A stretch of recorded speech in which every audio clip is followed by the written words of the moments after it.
বদরপুরের ঐতিহাসিক খতমে বুখারির তারিখ একবারে আগুয়াই গেছে, তবে এখনও বেজান মানুষে এই বিষয়ে কিচ্ছু জানেন না। 28 জানুয়ারিতে অনুষ্ঠিত হইব বদরপুরের নামকরা খতমে বুখারি। আপনারা ভিডিওটা তুফানের গতিতে 2 মাস শেয়ার করবা, যাতে সব মানুষে এই বিষয়ে জানতে পারেন।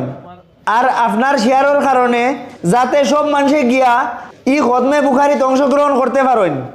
মাত্র একটা শেয়ারে আপনিও বেজান সোয়াবর অংশীদার হইতে পারবা। খতমে বুখারিত গিয়া হাজার হাজার মানুষে আল্লাহর কাছে খান্দাকুটা করবা আর দোয়া করবা। আপনার উচিরা যাতে সব মানুষে এই খবরটা জানতে পারেন আর এই নেক্সট খতমে বুখারি মহফিল গিয়া উপস্থিত হইতে পারেন, তার লাগি আপনারা যত পারেন বেশ বেশ করে শেয়ার করেন। আগামী 28 জানুয়ারিত লাখ লাখ মানুষের উপস্থিতিত বদরপুরে অনুষ্ঠিত হইব খতমে বুখারি। উত্তর পূর্ব ভারতের আমিরে শরীয়ত মৌলানা ইউসুফ আলীর হাত ধরিয়া খতমে বুখারির ভিত্তিপ্রস্তর দেওয়া হয়েছে। একসময় শোনা গেছিল যে বদরপুর আর বুখারি কোনোদিন হইতো না, কিন্তু বহু জল্পনা কল্পনার শেষ পর্যন্ত আগর জায়গাত, অর্থাৎ বর্তমানে যেখান বদরুদ্দিন হাই স্কুল আছে ও জায়গাত অনুষ্ঠিত হইব খতমে বুখারি। বদরপুরের খতমে বুখারির যে শুধু বরাকবেলির মানুষ আই নিলা কিচ্ছু নাই, বরাকর বাইরেরও পুরা আসাম বেলির থাকি বেজান মানুষ আইয়া যান। মানুষে বুখারিত যেটা করি টাইয়ার মাঝে গাড়ি বুক করিয়া পর্যন্ত গাড়ি বড়ি বড়ি মানুষ আইন। বুখারি শরীফের খুশিত পুরা এলাকা সাজিয়া উঠের। আপনারা সরাসরি দেখতে পাইতরা মেসা বগলে কিলা রং দিতরা, প্যান্ডেলও বানাইয়া খুব সুন্দর করে সাজিয়া উঠিছে বদরুদ্দিন হাই স্কুলের প্রাঙ্গণ। এবার নদওয়াতুত তামিরের 69তম বার্ষিক সম্মেলন আর আল জামিয়াতুল আরবিয়াতুল ইসলামিয়া টাইটেল মাদ্রাসার 72তম জলসায় দস্তরবন্দি খতমে বুখারি অনুষ্ঠিত হইব 28 জানুয়ারিত। যেগুলো আলোচনা হয়েছে সেই আলোচনার মাধ্যমে আমরা সরজমিনে কাজ করে দেখাবো। আর বিশেষ করে বারবার অনুরোধ রাখতেছি প্রশাসনের পক্ষ থেকে, যেটা বারবার নির্দেশ আসছে, হাইওয়ের উপর যাতে নমাজও মানুষ খাড়া না হয়, সেটার প্রতি আপনারা সবাই লক্ষ্য রাখবেন। সাংবাদিক বন্ধুদের প্রতি আমার আহ্বান, সত্য সংবাদ, আসল সংবাদ যেটা, সেটা আপনারা প্রচার করবেন, তার মধ্যে যাতে অন্য রকমের সংবাদ প্রচার না পায়। আমাদের প্রধান অতিথি আসবেন, আপনারা চিনছেন বুঝছেন, ওরা বড় যোগ্য মানুষ আরও আসবেন আমাদের মধ্যে, সম্ভাবনা আছে, আমরা নিমন্ত্রণ করেছি, আসতে পারেন আরও সম্মানিত অতিথিবৃন্দ। তো সবটা যেগুলোও আসবে অতিথি, তাদের তথ্য আপনারা জনসমক্ষে যাতে সত্য তথ্য তুলে ধরেন, এই সংক্ষিপ্ত বক্তব্য রেখে বুখারীর সঠিক নিউজটা আপনারা সংবাদপত্রে প্রচার করবেন, এই আহ্বান রেখে আমার সংক্ষিপ্ত বক্তব্য এখানে সমাপ্ত করছি। আপনারা নিশ্চয়ই অবগত আছেন, বদরপুরস্থ আল জামিয়াতুল আরবিয়াতুল ইসলামিয়া প্রাঙ্গণে প্রতি বছরের ন্যায় এবারও উত্তর পূর্ব ভারত এমারতে শরিয়া ও নদওয়াতুত তামিরের বার্ষিক 77তম বার্ষিক সম্মেলন এবং আল জামিয়াতুল আরবিয়াতুল ইসলামিয়ার দস্তারবন্দি এবং খতমে বুখারী শরীফের অনুষ্ঠান আগামী 28 জানুয়ারি অনুষ্ঠিত হতে যাচ্ছে। এই অনুষ্ঠান নিছক একটি বার্ষিক অনুষ্ঠান নয়, এই অনুষ্ঠানের যে ঐতিহ্য রয়েছে বিগত প্রায় 70 বৎসর থেকে, এই অনুষ্ঠানের সময় বৃহত্তর বদরপুর, বৃহত্তর কাটিগড়া, বৃহত্তর ভাঙ্গা, কালীগঞ্জ এলাকা সহ সমগ্র উত্তর পূর্ব ভারতের মানুষের মধ্যে একটা উৎসব মুখর পরিবেশ সৃষ্টি হয়।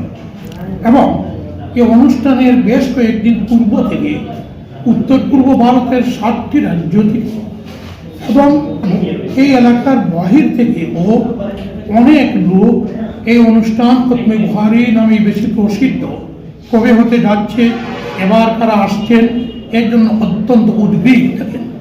বরাক উপত্যকার যে সমস্ত মানুষ ব্যবসা বাণিজ্যের উপলক্ষে মিজোরাম, নাগাল্যান্ড, মেঘালয় ইত্যাদি রাজ্যে থাকেন, তারা অনেক এ উপলক্ষে তাদের ব্যবসা বাণিজ্য বন্ধ রেখে অন্তত 3-4 দিনের জন্য বাড়িতে এসে এই অনুষ্ঠানে যে দোয়া হয়ে থাকে সেই দোয়া মাহফিলে অংশগ্রহণের জন্য অত্যন্ত উৎসাহী হিসেবে আগমন করেন।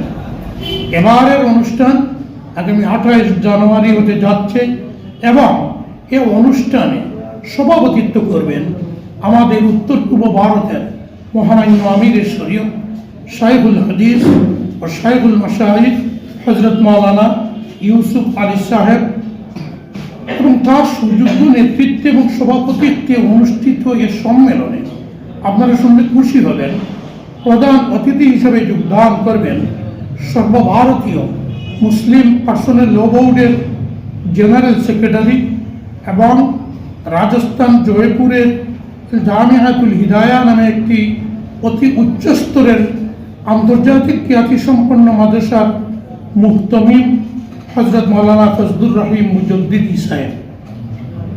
এবং আরও খুশি হবেন, আমরা উত্তর পূর্ব ভারত ইমারতে শরিয়া ও নদওয়াতুত তামিরের পক্ষ থেকে আমরা এই উপলক্ষে একটি অ্যাওয়ার্ড দিয়ে থাকি আমাদের প্রতিষ্ঠাতা, আমাদের প্রাণ পুরুষ, আমাদের প্রত্যেকের হৃদয়ের মণি, প্রথম আমিরে শরীয়ত হযরত মাওলানা আব্দুল জলিল চৌধুরী রহমতুল্লাহ আলাইহির স্মৃতির উদ্দেশ্যে মাওলানা আব্দুল জলিল চৌধুরী অ্যাওয়ার্ড দিয়ে থাকি।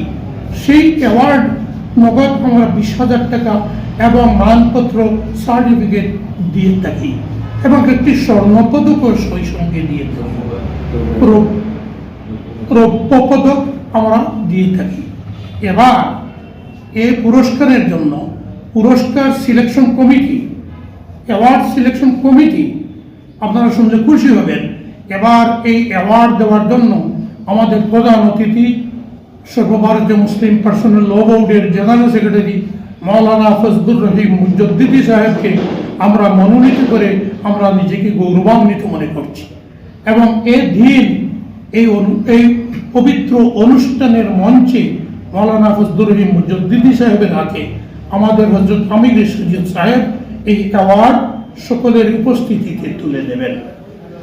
এই অনুষ্ঠানকে সর্বাঙ্গীনভাবে সফল করার জন্য বিভিন্ন সাব কমিটি ইতিমধ্যে গঠন করা হয়েছে। আজও মিটিং ছিল ইমারতে শরিয়াত কেন্দ্রীয় মজলিসে শুরা এবং এলাকাবাসীর পক্ষ থেকে গঠিত ইমারতের পক্ষ থেকে গঠিত যৌথভাবে ঐক্যবর্ধনা কমিটি এবং মজলিসে শুরার যৌথ সভা হয়েছে। সকল ধরনের প্রস্তুতি আমরা খতিয়ে দেখছি এবং প্রত্যেকটি সাব কমিটিকে আমরা আহ্বান জানিয়েছি আগামীকাল থেকে রোজ দিন বিকালে প্রত্যেকটি বিভাগের সাব কমিটি পর্যালোচনায় বসবেন এবং যেখানে যে খামতি আছে সেটা দূর করার চেষ্টা করবেন।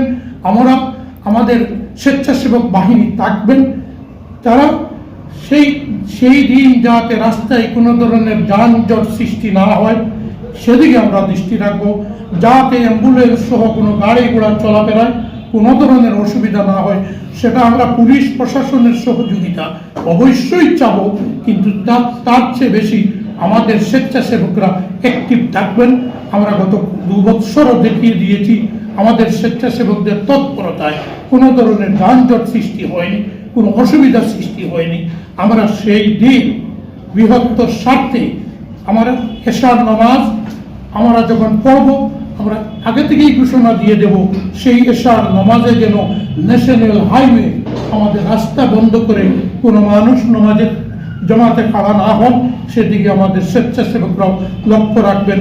আর আপনাদের আমাদের সাংবাদিক বন্ধুদের মাধ্যমেও আমরা সমস্ত উত্তর পূর্ব ভারত থেকে যারা আসবেন তাদের কাছে বিনম্র অনুরোধ জানাচ্ছি, যারা এই দিকে দক্ষিণ দিকে প্যান্ডালে নামাজের সুযোগ পাবেন না, রাস্তায় না দাঁড়িয়ে উত্তর দিকে ঈদগাহ আছে, মাঠ আছে, সেখানে আলাদা জমায়েত করবেন, সেই শৃঙ্খলাটা রক্ষা করে চলবেন এই আশা রেখে এবং এই অনুষ্ঠানের প্রতি অতিথি যেভাবে সমগ্র উত্তর পূর্ব ভারত বিশেষভাবে বদরপুর পার্শ্ববর্তী ভাঙ্গা, কাঠিগড়া, কালাইন, পাঁচগ্রাম এই এলাকার জনসাধারণ আমাদের শ্রদ্ধেয় সুধীবৃন্দ যে ধরনের আর্থিক কায়িক সহযোগিতা করে আসছেন এবারও সেই সহযোগিতা পাওয়ার আশা রেখে আমার আবেদন রেখে আমার আলোচনা শেষ করব।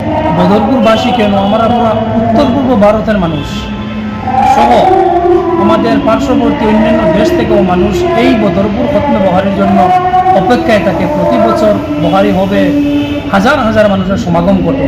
সেটা আমাদের শুধুমাত্র বরাকুরির বিষয় নয়, পুরো আসামবেরই মানুষ জানে বদরপুর এই আলজামিয়ার খতমে বহারি অনুষ্ঠানটি কতটুকু ঐতিহ্যবাহী। এর জন্য এইবারও মানুষ অপেক্ষায়, কবে বহারি হবে, কবে হবে। যাই হোক, সকলের সুপ্রচেষ্টায় এবং জাতি, ধর্ম, বর্ণ নির্বিশেষে এই বখারিতে সকলের সহযোগিতা, সুপরামর্শ থাকে। এইবারও আমাদের বখারি আগামী 28 জানুয়ারি অনুষ্ঠিত হবে। আমরা এই মাদ্রাসার পড়ুয়া হিসাবে এবং বিশেষ করে স্থানীয় একজন যুবক হিসাবে আমরা অত্যন্ত আনন্দিত। আমাদের মা বোনেরা, আমাদের এতদ অঞ্চলের সকল স্তরের নাগরিকরা অত্যন্ত আনন্দিত, উৎফুল্লিত। এবং বিশেষ করে বদরপুরের যে মা বোনেরা অন্যান্য জায়গায় বিবাহিত জীবন কাটাচ্ছে, ওরা অপেক্ষায় থাকে। এই সময় ওরা বাড়িতে আসে বিদগ্ধ আলিমদের কথা শোনার জন্য। এইবারও আমাদের বখারির সভাপতি হিসাবে তো থাকবেন উত্তর পূর্ব ভারতের আমির সচিব হযরত মৌলানা ইউসুফ আলী, এবং ওনার সাথে আমাদের একজন বিদগ্ধ আলিম প্রধান অতিথি হিসাবে থাকবেন হযরত মৌলানা ফজলুর রহিম মুজাদ্দিদি সাহেব, মুসলিম পার্সোনাল ল বোর্ডের সাধারণ সম্পাদক। আমরা আশা রাখবো প্রতিবারের ন্যায় এইবারও আরও সুন্দরভাবে আমরা কথাবার্তা শুনবো ওদের মুখ থেকে, এবং আমরা উৎফুল্লিত, আনন্দিত থাকবো এই বখারি, খতমে বখারি নিয়ে। বখারিটা পুরো নর্থ ইস্টের মাঝে, নর্থ ইস্টের মানুষের প্রত্যেক বছর যে তাকাইয়ে থাকে যে বদরপুরের বখারি কবে হবে, বদরপুরের বখারি কবে হবে। বিভিন্ন সময় আমরা স্থানীয় যারা আছে এর কাছ থেকে মানুষের খবর লয় যে বদরপুরের বখারি কবে। কারণ এই বদরপুর বখারি একটা উত্তর পূর্ব ভারতের মাঝে একটা মানে ঐতিহ্যবাহী একটা প্রোগ্রাম হয়, যার কারণে প্রতি বছরে নেয়। এবারও সব জল্পনার পর আমাদের 28 জানুয়ারি বদরপুর খতমে বখারি অনুষ্ঠিত হইব। তাই আমরা আমাদের স্থানীয় সকলের পক্ষ থেকে সবাইকে আমাদের এই বখারি অনুষ্ঠানকে সাফল্যমণ্ডিত করে তোলার অনুরোধ রাখছি। ধন্যবাদ।